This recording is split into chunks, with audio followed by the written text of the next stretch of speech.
Keeping our attention on your hard-earned dollars, because if you're a conservative, well, you've got some issues here because, look, the truth of the matter is, even if you're a supporter of President Trump, you need to hear this, as you may be considered a financial criminal. Some banks are working with law enforcement to profile Americans they label as, quote, potential domestic terror threats. Some of the groups are threats, but you're also considered a threat, apparently, if you buy religious texts or firearms or support Donald Trump.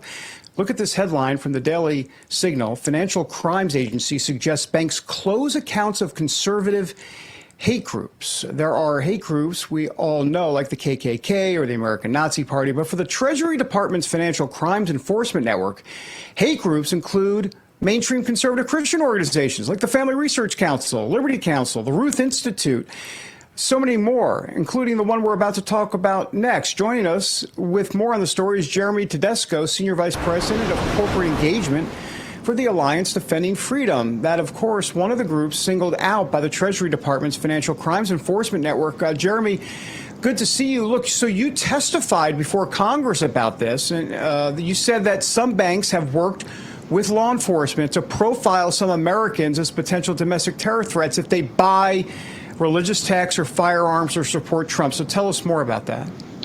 Well, I mean, bottom line is no American should live in fear that their bank is working with the federal government in a federal surveillance scheme to identify them as potential domestic terrorists based on their protected constitutional activities like religious freedom and free speech activities.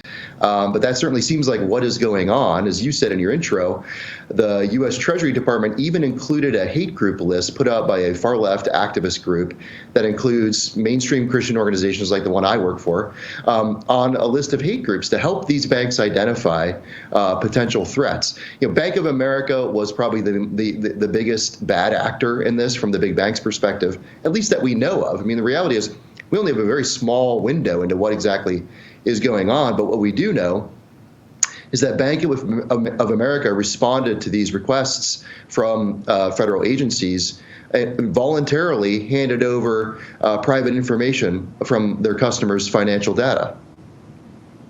So then what do we know specifically, because you're talking about the groups, and obviously that's a major concern. What about individuals that may not be part of these groups, but may have purchased a religious text or support Trump or X, Y, and Z? They're going to start to follow some of these potential transactions or look at some data history. How might that work for individuals, or we just don't know the full scope yet?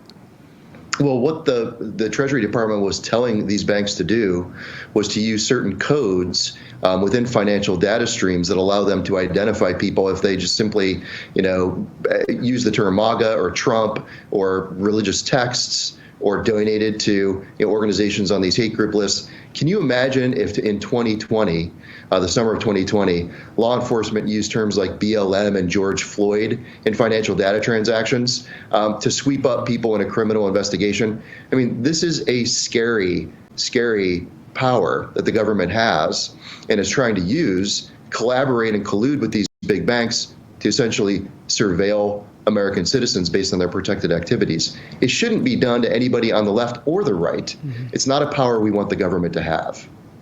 Yeah, for sure. You guys are pushing certain congressional action that would at least blunt some of this. Tell us more about that. Well, there are several different provisions that have been introduced in Congress over the last 4 or 5 years that would be, I think, very promising congressional actions. The Fair Access to Banking Act. There was one that was passed overwhelmingly, plus 390 votes, I think, in favor of it in the House back in 2017, that would have severely curtailed the ability of bank regulators to use reputational risk as a means to push disfavored groups and ideas out of the financial marketplace. This is one of those big risks that not a lot of people understand, but the overwhelming control that federal regulators have over banks, especially related to reputational risk concerns, allows those officials to use reputational risk to punish views they don't like.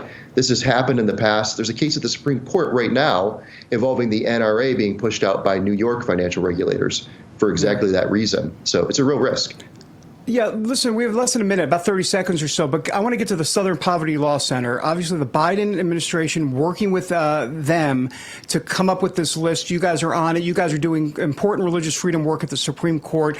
Talk to our viewers about the danger of the Southern Poverty Law Center. I know you could talk for 10 minutes, but give me 30 seconds or less. They're a far-left activist group that smears conservative and Christian organizations as haters because they disagree with their views. We've won 15 cases at the Supreme Court since 2011, and they don't like what we believe in and that we're so successful in achieving the goals we try to achieve before the Supreme Court. That's why we're on their hate group list. They disagree with us. We'd rather debate them, but they don't want to do that. They just want to shut us down. Yeah, Jeremy, keep fighting the good fight. Thanks for being here. We appreciate you, sir. Thank you. Thank you.